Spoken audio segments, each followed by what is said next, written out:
Part 2, I have a stalker. So in this series, I had one stalker. This one, I think I got rid of him, and then this one I'm in the process of getting rid of this second one. But so let's continue from part 1. So part 1, I talked about how I met this stalker at work, blah blah blah. Go to part 1. All right. So as we continue from part 1, so the stalker seemed like everything was cool with him. You know, he started off staring at me when I first started the job. When I had rec with me, my client, and him, he was very professional. When we played the game, he would give us high fives. He had me participate in the game. We were doing dodgeball. Not dodgeball. We were hitting the ball we were hitting certain targets on the wall. It's just hard to explain, but it was a physical game. And he was very professional. So I said, he seems pretty cool. Even though he was staring at me in the beginning, which was kind of creepy. I'm like, he may, not be so bad after all. So he comes to do rec with us once a week. So that was our first week with him. So the next week comes, and we decided to, because of different reasons, they decided to do a rec in the room. I know you're like, well, what's going on? But the activity that he was going to do with us, we didn't go to the gym. We did it in the room we were in. And usually it's a group. It's me, my patient, another therapist, their patient, and him. So this time I noticed that he was like talking to everybody, but he wasn't really, communicating with me as much, but I didn't think nothing of it. So we're playing the game, and he asked everybody to participate but me. And he gave everybody a high five but me. He literally gave the girl beside me a high five, walked past me, and gave the other girl a high five, and act like I wasn't standing there. And he didn't want me to participate. He didn't ask me to hit the ball. He just was acting totally different from when we all were in rec the previous week. So I was pissed off, but I controlled my emotions, because I said to myself, this dude is real unprofessional, and he must be mad about something, because I don't know why he's acting like every woman in there he talked to and was friendly with except for me. And I'm like, this is weird, because we all supposed to be here for the patients. Well, excuse me, I'm gonna say clients, and we're all playing a game. We all want everybody to participate. So why are you acting weird towards me? I didn't do nothing to this dude. So Spirit tells me, so I'm like confused, because I'm like, he seemed real professional, but then now he's being unprofessional. But me and him haven't had a confrontation. I don't know what's going on. So then Spirit, I go home and I'm like, okay, something's wrong here. And Spirit's like, he's trying to get a reaction out of you. And I'm like, but they said because he's mad because you don't want him. And I'm thinking to myself, this man's never asked me on a date. He's never told me he liked me. He just kept staring at me when I first worked in there, and then we were kind of alone. It was just me, him, and the client. He just said he remembered when I first started. He asked my name. That's all that he didn't flirt with me. He didn't do nothing. So I'm like, I don't know what's going on here. So they say, he feels rejected by you, and so he wants to gain control of the situation by ignoring you, being dismissive, being unprofessional. And this is to, he wants to get a reaction out of you. Do y'all know that when I asked Spirit what was his thoughts about me, that he was saying to himself, I'm gonna break this bitch. Excuse my language. Literally, this stalker was saying in his head in regards to me, I'm gonna break this bitch. And it makes sense, because he did start acting nasty towards me, and it just came out of nowhere. They said that literally he couldn't wait that whole week to have that interaction with me, because, hold on you guys, I had to get a drink of water. When he's not doing rec with me and the clients, I don't have much interaction with him. He does rec with us once a week. So, well, I don't work there anymore, but I'm just saying he did. So during the week, I would see him in the hallway. I barely, I wouldn't say hi to him. We don't have that kind of relationship. I don't really speak to nobody there like that. I didn't know his name for the longest, and I'm just, I just stay to myself. So I guess he wanted me to flirt with him and be all over him like the other women or whatever. Or, I don't know. He ain't all that to me. So that's not my personality. I'm not doing that. I'm not giving you unwanted attention, affection. I'm not validating you just because you're a male. Just because you're a male, I'm not doing that. I'm professional. I'm here to work, and that's as far as it's going to go. Now, if you approach me and you say you like me, then I will consider allowing you to take me out on a date. Past that, all this flirting and doing all that, I mean, if I don't want you, I'm not doing that anyway. So they're telling me in his head, he's like, yeah, I'm going to break this bitch.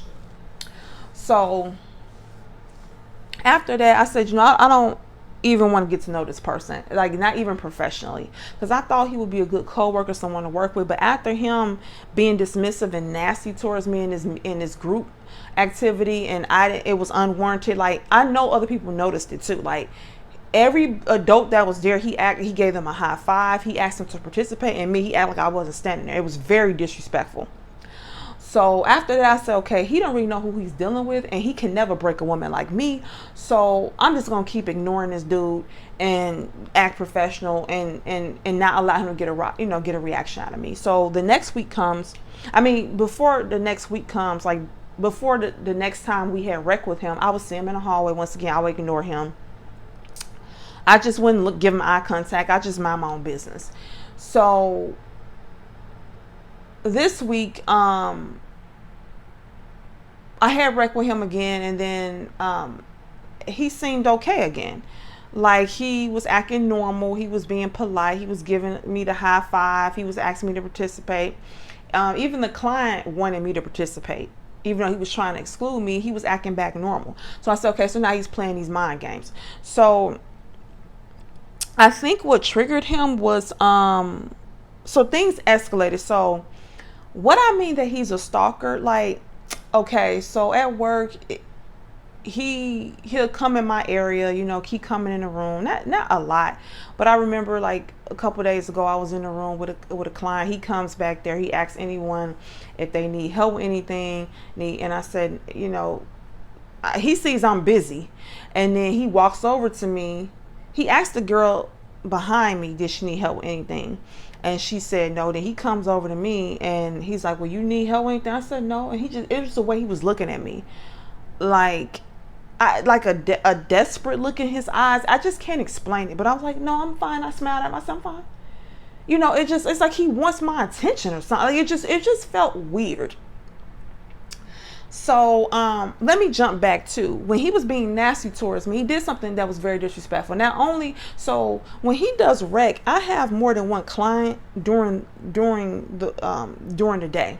So the morning client, he came and did rec, and he was acting nasty towards me. He didn't give me a high five. He didn't he wanted me to participate, even though the week before I did. I noticed too that he didn't come back in the evening. He was supposed to come back and do the group activity with my client in the evening. He did not come back. Okay, he didn't come back. I don't know why, but he just didn't come back.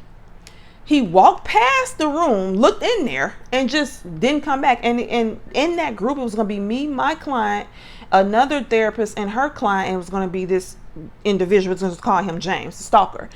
And he. Because I mentioned to her, I says, is he supposed to be back around like 1:15? She said, yeah, he should be here any minute.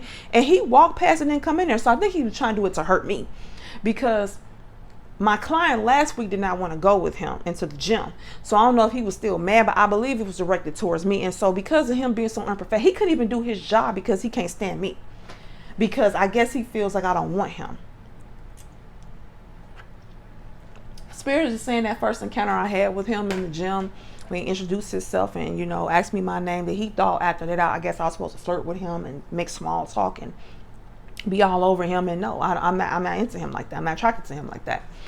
So fast forward, so he's back acting, like I said, acting normal in the groups, but sometimes he would come into the room and like I said, he walked over to me one day and was like, you need help with anything, when he I heard him when he said that I need anything, and he see that I was busy with the client. I said, no, I'm fine.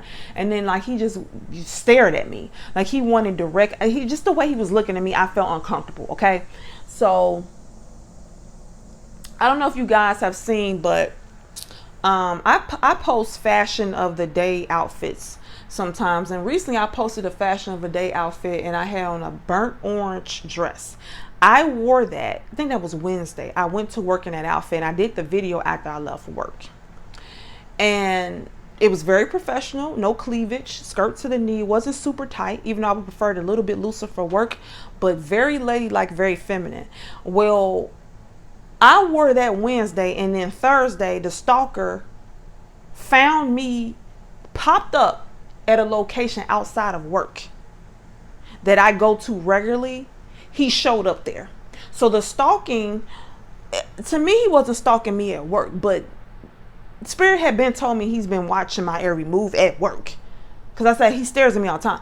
But now the stalking has moved from work to outside of work, where he popped up at a place that I go to after work a lot, and he showed up there. So in part 3, we're going to talk about what occurred.